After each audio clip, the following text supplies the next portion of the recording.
بسم اللہ الرحمن الرحیم. پاور اینڈ پور ود راجہ ذوالفقار علی. جیسا کہ آپ جانتے ہیں میں دنیا کو دکھاتا ہوں پاکستان اور پاکستان کو دنیا. آج ہماری بہت زیادہ خوش قسمتی ہے کہ بانی رہنما پاکستان پیپلز پارٹی سابق صوبائی وزیر اور سینیٹر چودھری محمد اسلم صاحب ہمارے ساتھ ہیں. اور 1970 سے بلکہ اس سے بھی پہلے سے لے کر آج تک پاکستان میں یہ بالکل تھوڑے سے لوگ ہیں جنہوں نے تمام الیکشنز دیکھے ہیں اور الیکشنز کی صورتحال ہے اور الیکشنز کے نشیب و فراز بھی دیکھے ہیں اور الیکشن کے رزلٹ کس طرح بنتے ہیں, کس طرح چھپتے ہیں, کس طرح ملتے ہیں, کس طرح مٹتے ہیں یا غائب ہوتے ہیں یا اجاگر ہوتے ہیں, طلوع ہوتے ہیں یا غروب ہوتے ہیں. ان چیزوں کو بھی یہ بہت باریک بینی سے جانتے ہیں. تو چو صاحب سے اس قسم کے سوال کریں گے, لیکن اگر چو صاحب آپ اجازت دیں تو میں صرف 1 منٹ ڈسٹرکٹ منڈی کا تھوڑا سا آج کے دن تک بتا دوں. ہر روز کی صورتحال چینج ہو رہی ہے. میں صرف آج 3 تاریخ کا بتا رہا ہوں کہ اب تک جو مجھے محسوس ہو رہا ہے, میں اپنا ذاتی تجزیہ کہہ رہا ہوں جو غلط بھی ہو سکتا ہے. اس میں قومی اسمبلی کی جو دونوں سیٹیں ہیں اس پر مسلم لیگ کے امیدوار ناصر بسال اور مشاہد رضا مجھے آگے نظر آتے ہیں, لیکن مشاہد رضا کے ساتھ ساتھ یہ بھی پتہ چل رہا ہے کہ اندر خانے جو ہے آج امتیاز کی بھی کوشش ہے. اس طرح حلقہ 40 ہے پی پی 40 پنجاب سے, وہاں سے حمیدہ وحید الدین مسلم لیگ نون کی آگے نظر آتی ہے. حلقہ 41 میں صورتحال کافی ٹرن ہوئی ہے, تھوڑی سی ہر روز بدل رہی ہے. تو آج کے دن تک آصف باگٹ جو ہے وہ دوسروں سے مجھے تھوڑا سا اس لیے نکلتے نظر آتے ہیں کہ شکیل گلزار جو ہے وہ نون لیگ کے طارق یعقوب رضوی صاحب کے ووٹ جو ہیں ان کو متاثر کر رہے ہیں, اور طارق رائکا صاحب اور بائشما ریاض کے ووٹ اگر آپس میں تقسیم ہوتے ہیں. لیکن یہ دیکھنا ہے, یہ ضروری نہیں, ابھی چند دن ہے اس میں, کیونکہ وہاں پہ دھڑوں کی سیاست ہے, برادریوں کی سیاست ہے, تلقات کی سیاست ہے, تو کچھ بھی ہو سکتا ہے. اسی طرح کے حلقہ 42 حلقہ بتالی آتا ہے, وہاں پر ساجد بھٹی صاحب پہلے ایم پی اے تھے اور ان کے ساتھ نون لیگ نے جو ٹکٹ دیا ہے وہ خالد راجہ کو ہے. لیکن سابق ضلعی ناظم غلام حسین بسال جو ہیں وہ بھی ابھی تک بیٹھے نہیں, وہ اپنا الیکشن لڑ رہے ہیں اور وہاں پر بھی کچھ بھی ہو سکتا ہے. اسی طرح حلقہ جو 43 ہے 43 بھی ہے, وہاں پر وسیم افضل چند صاحب آزاد ہیں اور ان کے ساتھ قمر چائے والے بھی آزاد ہیں, اور نواز پنجوتا صاحب کو پی ٹی آئی نے ٹکٹ دیا ہے اور نون لیگ کی طرف سے اختر بسال ہے. تو وہاں پر بھی مقابلہ سخت ہے اور کچھ بھی ہو سکتا ہے. اس میں جو صاحب اگر کوئی بات آپ ایڈ کرنا چاہیں تو ٹھیک ہے, نہیں ضرورت ہی نہیں. میں نے کیونکہ وہ منڈی بہادری میں بیٹھے ہیں تو میں نے آپ کو ہلکا سا بتا دیا, لیکن اس میں بے شمار تبدیلیاں ممکن ہیں. تو چو صاحب آپ کا بہت زیادہ شکریہ. تو چو صاحب یہ جو اس دفعہ الیکشن ہو رہے ہیں 2024 میں 8 فروری کو, تو کیا اس طرح کے پہلے بھی آپ نے کبھی کوئی الیکشن دیکھے ہیں؟ بسم اللہ الرحمن الرحیم. راجہ ذوالفقار صاحب, میں الیکشن کافی دیکھ چکا ہوں جی, کیونکہ 1951 کا الیکشن بھی میں اس وقت جی, خاص اسکول میں پڑھتا تھا, لیکن میں نے دیکھا ہے جی, کیا صورتحال ہوتی ہے. اصل میں جب سے یہ 85 کے الیکشن ہوئے ہیں, جی, اس وقت سے جو قیادت آئی ہے, جی, خاص کر یہ اپنے آپ کو جو نون لیگ بنا بیٹھے ہیں, جی, اس قیادت جو ہے ان کا اپنا ایک طریقہ ہے. جی, پیسہ بناؤ, دھاندلی کرو, کامیاب ہو جاؤ, جی, اور کامیاب ہو کے پھر پیسہ بناؤ, اور گلیاں نالیاں بنواؤ ایم پی اے میں. وہ تو سیاست ہی ہے.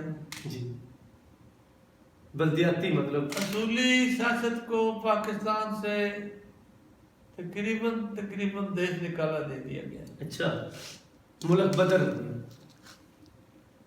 اب نون لیگ کا جس نے مقابلہ بھی کرنا ہے اس نے بھی کوئی نہ کوئی ایسے طریقے اختیار کرنے ہیں کہ ان کی وہ جو شر ہے ان کا اسے وہ بچ سکے, ان کے حربے جو ہیں ان کو سمجھ سکیں, بچ سکے. تو راجہ صاحب الیکشن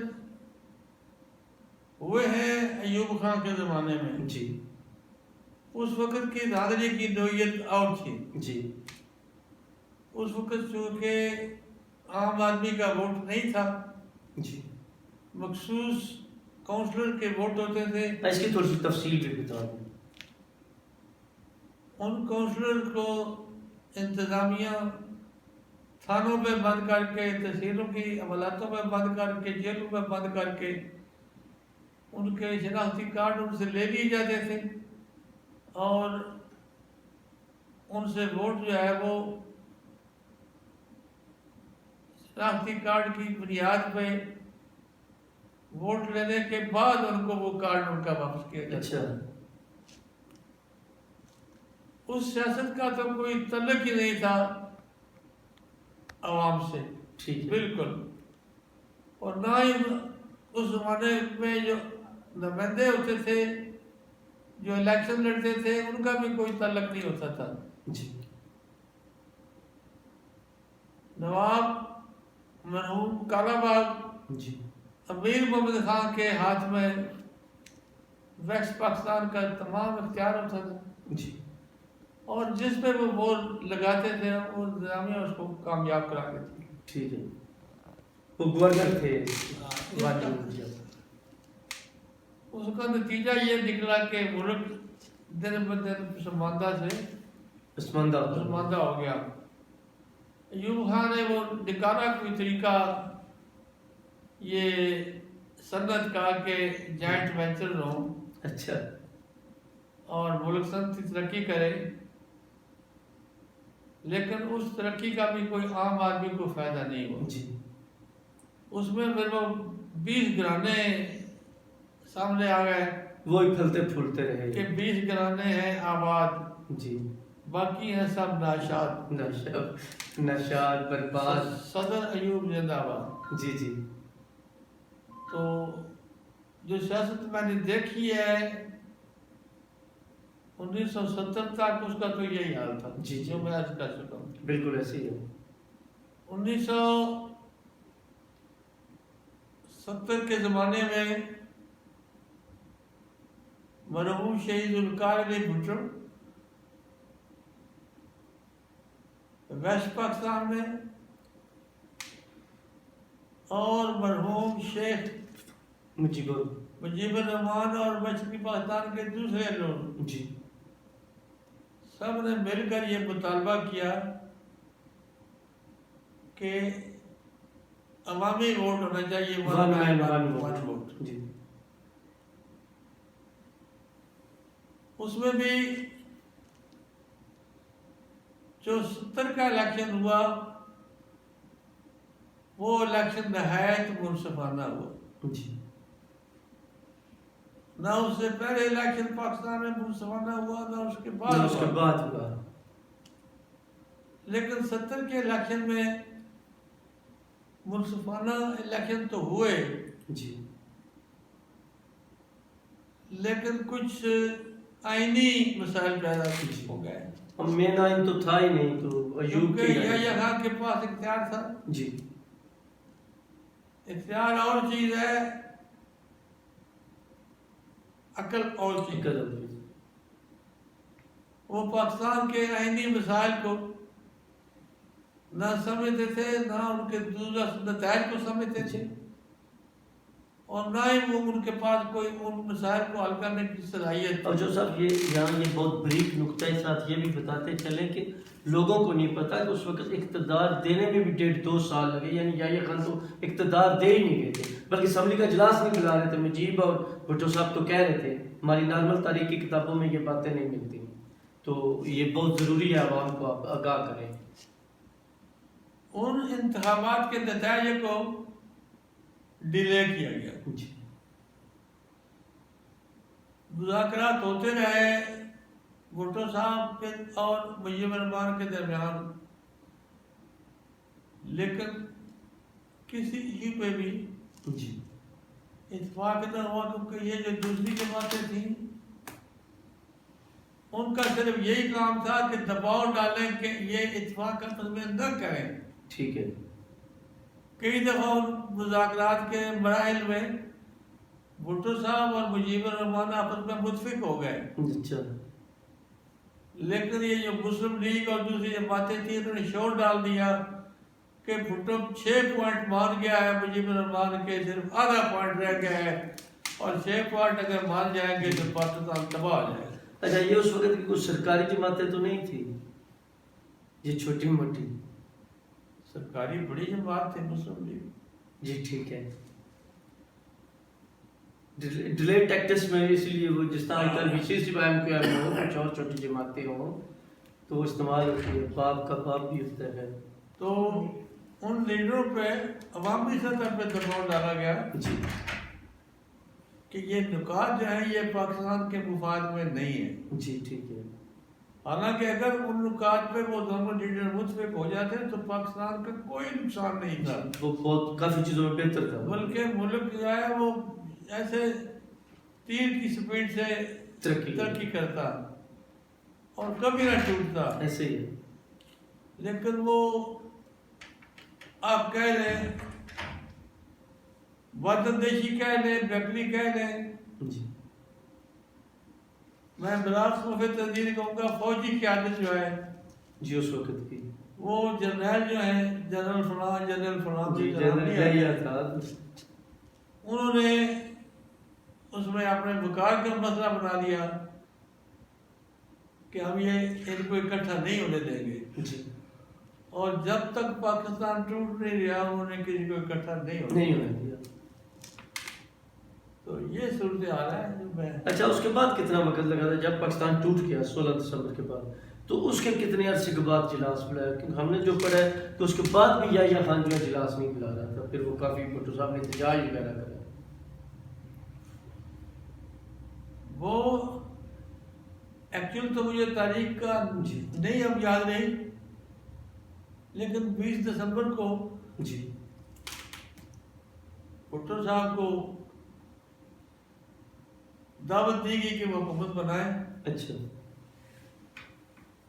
اور وہ پاکستان کے وزیر اعظم بن گئے. جی وزیر اعظم یہ تو بعد میں تھا، اس وقت پہلے تو صدر بنے تھے. صدر بنے تھے لیکن وہ کل اختیارات تو وزیر اعظم کے پاس ہی تھے. جی صدارت کی اس وقت کوئی زیادہ اہمیت نہیں رہ گئی تھی. ابھی چل رہا تھا جی، ابھی تو وہ 73 قائم بھی نہیں بنا تھا نا. اور اس وقت بھٹو صاحب نے فوری طور پہ عبوری آئین بنایا. جی اور اس آئین کے مطابق پھر نظم و نسق جو ہے وہ قائم کیا. جی مسائل اتنے تھے، آج کل تو پاکستان میں بڑے مسائل ہوں گے لیکن اس وقت ان مسائل کا عشر اشیر بھی نہیں تھا. اچھا. یہ آج کل کے جو بنے ہوئے اینکر اور یہ دانا لوگ دانشواری ہے اس کا اندازہ نہیں کر سکتے کہ 90,000 پاکستان کے بہادر فوجی ہندوستان کی قید میں تھے. 5,000 مربع میل زمین پر بھی قبضہ تھا، اور رقبہ بھی انہوں نے قبضہ کیا ہوا تھا اور ملک کے اندر کوئی وسیلہ نہیں تھا. آدھا ملک الگ ہو گیا تھا، ٹوٹا تھا. تو ان حالات میں بھٹو صاحب نے باغ ڈور سنبھالی. وارڈ اور سنبھالی، بلکہ میں کہوں گا کہ شب و روز محنت کر کے محنت کی. بالکل درست ہے. بغیر کسی شرط کے جی فوج کو رہا کرایا. جی شملہ معاہدہ کیا انہوں نے جا کے جس طرح شملہ معاہدہ کرایا. پاکستان کو کے جو عراق انڈیا کے پاس تھے وہ واپس بالکل ایسے ہی ہے. تو اس طرح کی صورتحال تھی. اچھا آخر میں وہ تو پھر ٹھیک ہو گیا، لیکن آج کے جو الیکشن ہیں جو اس دفعہ ہو رہے ہیں، تھوڑا سا آپ اپنی سیاسی بصیرت اور پھر آج مطلب جس طرح پاکستان جب سے بنا 1951 سے آپ نے تمام الیکشن دیکھے ہیں، تو یہ اس میں کیا تبدیلی یا ارتقائی کوئی تبدیلی رونما گردش ہے کوئی؟ 8-10 الیکشن کوئی بھی لڑے جی ایسے ہی ہے. ہوتے ہوئے بھی دیکھے ہیں، جیتا بھی ہوں ہرا بھی ہوں. ایسے ہی ہے. یہ الیکشن جو ہے اس قسم کے کنٹرول بے اصولے اور بغیر کسی تردید کے خوف سے میں کہوں گا کہ ان الیکشن انپریڈکٹیبل ہیں. پتہ نہیں ہے صبح کیا قانون بن جائے گا، شام کو کیا بن جائے گا. تو روزانہ کام بھی بدلتے ہیں، قانون بھی بدلتے ہیں، اور کسی کا کوئی حق محفوظ نہیں ہے۔ جی جس کا جب سے وہ 2-3 ادارے ہیں، آرمی ہے، سپریم کورٹ ہے، الیکشن کمیشن ہے، جی یہ اپنی مرضی سے جو دل ہے کر لیتے ہیں۔ جی یہ ریفرینڈم کے زیادہ قریب تر تو نہیں ہے ایک قسم کے، مثال دیکھیں وہ ضیاء اللہ کا بھی ریفرینڈم اور جیتا اس میں تو پھر بھی کچھ اصول ہوئے، اچھا ان کا کوئی اصول اچھا نہیں یوز تھا۔ سے بھی آگے چلا گیا کام۔ اور بڑی وجہ یہ ہے کہ عمران خان نے جی معاشرے کا جو ڈھانچہ ہے وہ تباہ کر دیا۔ ایسے ہی کوئی اخلاقی حد جو ہے عمران خان نے نہیں رہنے دی۔ جی اب اتنا افراتفری اس نے اس زمانے میں نہیں کی جتنی اس کے جانے کے بعد جانے کے بعد بھی افراتفری اس کی سنبھالنے میں چل رہی ہے۔ جی اب نظر نہیں آتا کہ پاکستان کے اندر استحکام کب آئے گا، جی کیونکہ جس طرح دعوے کر رہے ہیں نون لیگ والے، اس الیکشن میں 4 دن رہ گئے ہیں، جی ایسے ہی چند یہ مجھے تو نظر آیا کہ یہ سب دعوے جھوٹے ہیں، جی اور الیکشن کے بعد شاید میاں صاحب ملک سے باہر چلے جائیں جی یا کوئی اور بہانہ لے آئیں۔ بیماریاں ان کے پاس ڈاکٹروں کی ٹیمیں اپنی ہوتی ہیں، وکیلوں کی ٹیم اپنی ہوتی ہے، میڈیا کی ٹیم بھی اپنی ساری ٹیمیں اپنی ہیں۔ مینیجر سے جس ٹیم کے ذمہ لگائیں گے وہ کر لیں گے شروع اپنا کر اپنی دیں گے، ذمہ داری بھرپور طریقے سے نبھائیں گے۔ اب بھی برابری وہ ہے جی جی ان کا سلسلہ۔ تو میں تو یہ گزارش کروں گا کہ یہ نہیں آپ نہیں سمجھتے کہ یہ سبق اس سے کہ مطلب جس ٹائم عمران خان وزیر اعظم بن گیا تھا اس کے بعد وہ بھی انتقامی سیاست چھوڑ دیتا اور ملک میں استحکام لاتا، تو یہ جب الیکشن ہو جاتے ہیں تو جب یہ جو بھی چیز تو یہ مل جل کر کیا واپس نہیں ریٹرن کریں گے کہ ایک دوسرے کے ساتھ مل کر کام کریں؟ پاکستان کے لیے تو وہی بہتر ہے۔ عمران خان سنا ہے پلیئر تھا، جی کیونکہ مجھے تو کرکٹ کا شوق نہیں ہے، اس وقت یہ جی زبردست کرکٹ وہ زبردست پلیئر تھے اور اچھی کھیلتا رہا ہوگا، جی لیکن ایک بات میں نے دیکھی ہے کہ اس میں ساری خوبیاں ہیں، عقل نہیں جی ایک بات ہے، اس میں سارے کھلاڑی ہیں جتنے بھی باقی ہیں تیار کر رہے ہیں کھلاڑی ہیں، ساری کی ساری اپنے پاؤں پر جی ایسے ہی ہے، بالکل درست بات ہے۔ تو اس لحاظ سے یہ بڑا اگر واحد منفرد کام ہے کہ اپنے گھر کو ہی آگ لگاتا ہے۔ اب رہ گئی کی یوتھ کی بات، تو وہ تو ہمارا کوئی سیاست میں پریکٹیکل دخل نہیں ہے جو اور نہ ہی کوئی زیادہ حالات سے واسطہ رہتا ہے، لیکن میں اپنے ایمانداری کی بات کہتا ہوں کہ میں پہلے دن سے کہہ رہا تھا کہ یہ بندہ بری طرح ناکام ہوگا، ایسے ہی کیونکہ اس جیسا جو اس کا چال چلن تھا ایسے متکبر جی بندہ پہلے زندگی میں انا پرستی ملکی سیاست میں نہیں آیا۔ جی ایسے ہی اتنا تکبر، اتنا غرور، اس کا تکبر میں عقل ہو ہی نہیں، جی بالکل ایسے آتا ہی نہیں ہے۔ آتے ہی نہیں۔ تو تکبر کی وجہ سے باقی سیاستدان جو ہے وہ پتہ نہیں کس طرح انہوں نے اس کو برداشت کیا ہے، جی لیکن وہ کامیاب ہو گیا، لوگوں کو آزادی میں نے دلانی ہے جی ایسے ہی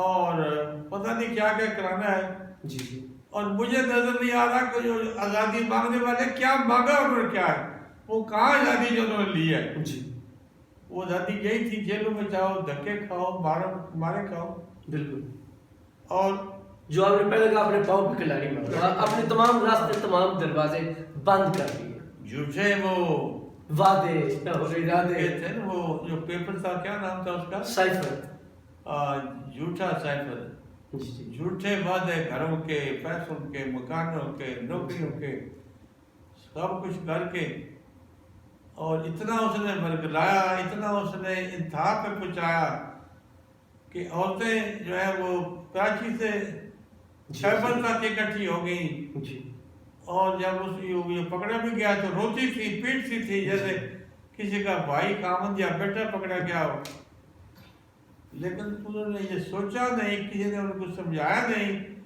کہ یہ کیا کر رہا ہے، کیونکہ آرمی نے بڑے ہی سوفسٹیکیٹڈ طریقے سے اس کا امیج بنایا تھا، ورنہ 120 دن کے دھرنے کی تو کوئی جواز نہیں ہے نا جی، دھرنا ایک دن نہیں 2 دن دے لو، 120 دن اس وقت تک دھرنا چلتا رہا جب تک ان کو پتہ نہیں چل گیا کہ اس کی جڑوں میں پانی پھر گیا۔ اور دیکھیں جی پھر وہ آپ نے جو پہلے بات کی 16 دسمبر کی، اس وقت سکوت ڈھاکہ ہوا، تو یہ بھی پشاور میں وہ آرمی اسکول کالج میں 16 دسمبر کو وہ دھماکہ ہوا، تو وہ بہانہ بنا کر پھر وہ اٹھایا گیا۔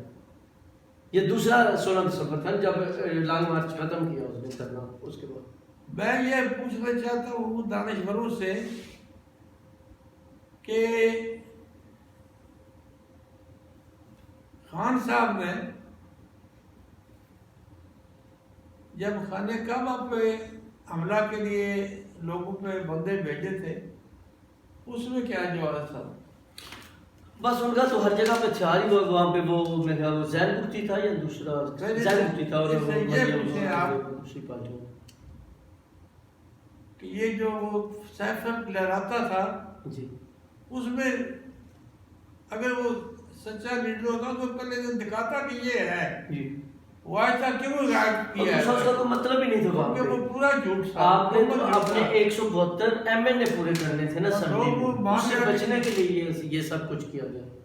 پھر اپنی اسمبلی کو کیسے توڑا، اس میں کیا عقل تھی یا دانش تھی، کیا مسلط تھی، کیا پھر تمام دنیا کے ملکوں سے تعلقات پاکستان کے تباہ کر دیے۔ بالکل سب سے بڑی یہ پرابلم ہے۔ اس سے تو یہ ثابت ہو رہا تھا کہ ملک کو بالکل الگ تھلگ کر کے ختم کرنا چاہتا ہے، یہاں ایک وہ مکمل ڈکٹیٹر ہو کے اپنی حکومت جو ہے وہ قائم کرنا چاہتا ہے۔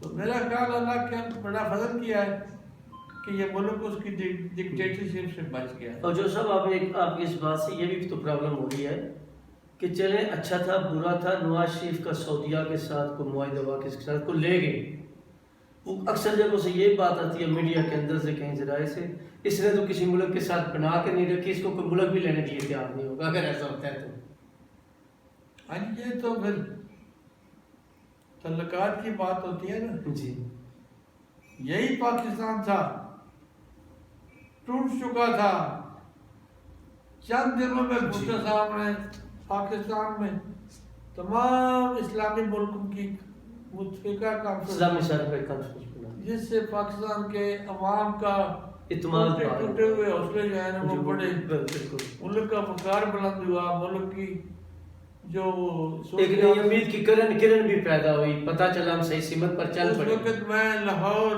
پڑھتا تھا یونیورسٹی میں، تو ہم سڑکوں پہ جو استقبال کرتے ہیں جی، قذافی کا، شاہ فیصل کا، جو مختلف مسلم ممالک سربراہ، تمام جو اسلامی سربراہ ہیں وہ مال پہ جاتے تھے جی، اور لوگ لائنیں باندھ کے سڑکوں پہ ان کو استقبال کے لیے کھڑے ہوتے تھے، جی، ایک عجیب نظارے تھے۔ جی، اب تو کسی کو یہ ہمت نہیں ہے کہ کوئی فوج کے پیرے میں بھی آ کے سڑک سے گزر کے بالکل ایسے ہی ہے، بالکل ایسے ہی ہے۔ کیونکہ اس نے تو جو 45,000 دہشت گرد افغانستان سے منگائے تھے، یہ نامی مجھے اور جنوں سے بتائیں، جو چھڑائے تھے جو اس کے چمچے مجھے بتائیں کہ ان کو اپنے محبوزات بھائیوں کو وہاں سے کیوں بلایا تھا؟ ہاں ایسے ہی ہے، بالکل بالکل درست، بڑی بات ہے۔ 45,000 ہتھیاروں سمیت، جی ایسے ہی ہے۔ کہیں کوئی جواز نہیں ہے، اور اب وہ نئی جو لہر آئی ہے اور حالات خراب ہو رہے ہیں دہشت گردی تمام کے، ملک ہو رہا ہے، اس کو کیا وہ تو جیل میں بھی اپنی سہولتیں لے کے بیٹھا ہوا ہے، اس کی جو بیوی ہے وہ بھی سہولتیں لے کے بیٹھی جی 8 کمرے بنائے گئے ہیں، کروڑوں روپے کی وہ سائیکل ورزش والی بھی دی گئی ہے، ہفتے میں 2 دن دیسی مرغی ہے، بکرے کا گوشت ہے، دیسی گھی میں وہ ساری، ٹھیک ہے وہ پیسے وہ اپنے پاس ہی دینے ہوتے ہیں، جمع کراتے ہیں، لیکن باقی کہہ دی یہ تو کہتا تھا نا کہ ہر انسان برابر ہے۔ میں یہ پوچھنا چاہتا ہوں کہ جتنا بھی آپ اس کو وضاحت کریں وہ تھوڑی ہے، بالکل ایسے ہی ہے۔ اس نے بد اخلاقی کی بالکل ایسی ہے. جڑے ملک یہ میں ملک جوانی ہیں. آپ دیکھیں آج عدم تشدد کا شکار ہے, انتشار ہے, لوگ رشتہ داروں سے دوستوں سے ناراض ہو گئے ہیں. لوگوں کو سیدھے نام نہیں لینے چاہتے. بالکل. چلو بڑلو بھلو گولو نام دے ہوئے تھے. ہاں ایسے ہی. ہاں ایک وزیر اعظم کو سوچے حمزہ قمری, مولانا ڈیزل اور جو اس کے منہ میں آتا تھا. دین کو یہ غلط ناموں سے بلاتا تھا. جس نے 2002 کے الیکشن میں وزیر اعظم کا ووٹ عمران خان نے اس وقت مجلس عمل کے جو وزیر اعظم تھے فضل الرحمان اس کو دیا تھا.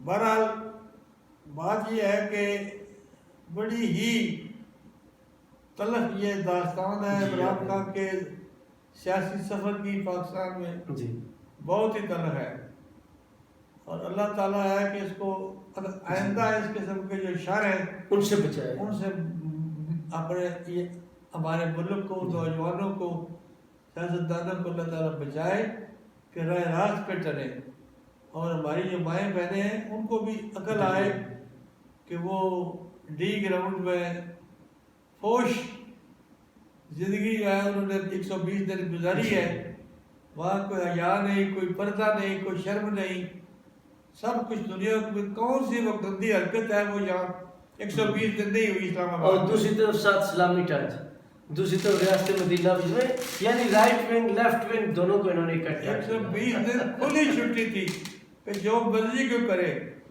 اور یہ جو اشرافیہ ہے سو کارڈ پاکستان میں, اشرافیہ کے میں ہیں جن کے پاس پیسے ہوتے ہیں, اشرافیہ ہوتی ہے ان کو اشرافیہ کہتے ہیں. جی میں یہی کہوں گا. جی ایسے, اور عمران خان بھی شروع وہ میں جن کو سہولت نہیں ملتی تھی, وہ نوجوان عورتیں لڑکیاں وہ وہاں جا کے جن لڑکوں کو پسند کرتی ان کے ساتھ رہتی پھرتی, اور 10 دن گھر نہیں جانا, مہینہ نہیں جانا, بلکہ باہر یورپ کے ملکوں سے بھی جو آزاد لڑکیاں تھیں وہ یہاں آ گئی. اور یہاں نوجوان جو ہے وہ سارا دن ادھر دوڑ رہے اسلام آباد, پیسے ختم ہو گئے, پھر آگے لے گئے, پھر جا گئے. اس دھرنے کا مقصد کیا تھا؟ مقصد تو یہی تھا کہ جنہوں نے دھرنا دلوایا ہوا تھا جی وہ اپنا مقصد پورا کر رہے. ایسے ہی ان کا ہو گیا ہے, موج کر. بالکل ایسے ہی. اور اب چو صاحب یہ تو میں اے بی سی کو اگر اکٹھا کریں تو آج چو صاحب کی یہ نشست کو ہم صرف اے رکھتے ہیں, اس کے بعد موقع ملا B C T E Z تک جائیں گے, بے شمار انٹرویو کریں گے مختلف ٹاپک پر, مختلف موضوع پر بات کریں گے. جی جی وہ ویسے ہی کہہ رہے. تو جس طرح وہ آپ کیا کہہ رہے تھے, نوجوان یوتھ رہے نہ رہے, لگتا ہے اب اولڈ مین تو سیاست میں نہیں رہے گا, یعنی میں عمران خان صاحب کی بات کر رہا ہوں, لیکن وہ اپنے فقار یا اپنا انتشار یا اپنا وہ چھوڑ جائے گا. عقل والا بندہ دنیا رہن دینا. جی بالکل ایسے ہی یہ ہے. جی ایسے ہی سوچنا ہی نہیں, سوچتے ہی نہیں, وہ جو کہتا ہے یوں ٹرن لے لیتے ہیں, بس اس سے آگے نہیں بڑھتے. تو پاکستان کے لیے, پاکستانی عوام کے لیے تو اب تک لیتے نہیں کافی. جی پاور اینڈ پور ود راج افکار علی, اللہ حافظ.